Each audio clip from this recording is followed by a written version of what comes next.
తమిళనాడు రాజకీయాలు ఇప్పుడు ఒక అంతుచిక్కని మలుపు తిరిగాయి. అసెంబ్లీ ఎన్నికల ఫలితాల తర్వాత అక్కడ హంగ్ ఏర్పడింది. ఏ ఒక్క పార్టీకి కూడా ప్రభుత్వాన్ని ఏర్పాటు చేసేంత మెజార్టీ రాలేదు.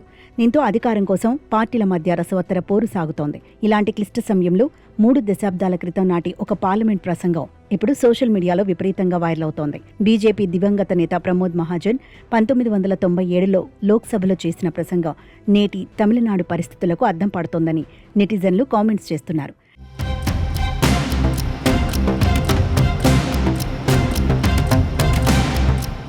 తమిళనాడులో దళపతి విజయ్ నేతృత్వంలోని టీవీకే మొదటి ప్రయత్నంలోనే అతిపెద్ద పార్టీగా అవతరించింది. కానీ ప్రభుత్వం ఏర్పాటుకు కావాల్సిన మ్యాజిక్ ఫిగర్ను మాత్రం అందుకోలేకపోయింది. అటు డీఎంకే, అన్నా డీఎంకే కూడా గతంలో కంటే తక్కువ స్థానాలతోనే సరిపెట్టుకోవాల్సి వచ్చింది. విచిత్రం ఏమిటంటే అతిపెద్ద పార్టీగా అవతరించినప్పటికీ విజయ్ను ప్రభుత్వం ఏర్పాటు చేయాలని గవర్నర్ ఇప్పటికీ ఆహ్వానించలేదు. విజయ్ ఇప్పటికే 3 సార్లు గవర్నర్ను కలిసి తన బలాన్ని నిరూపించుకుంటానని చెప్పినా ఫలితం లేకుండా పోయింది. మరోవైపు బద్ధశత్రువులైన డీఎంకే, అన్నా డీఎంకేలు అధికారం కోసం చేతులు కలిపి సంకీర్ణ ప్రభుత్వం ఏర్పాటు చేస్తాయని ప్రచారం జోరుగా సాగుతోంది.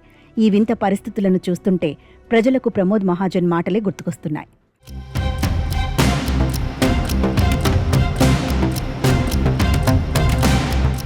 1997 ఏప్రిల్ 11న అప్పటి ప్రధాని దేవెగౌడ ప్రభుత్వంపై జరిగిన విశ్వాస పరీక్షలో మహాజన్ తనదైన శైలిలో చమత్కరించారు.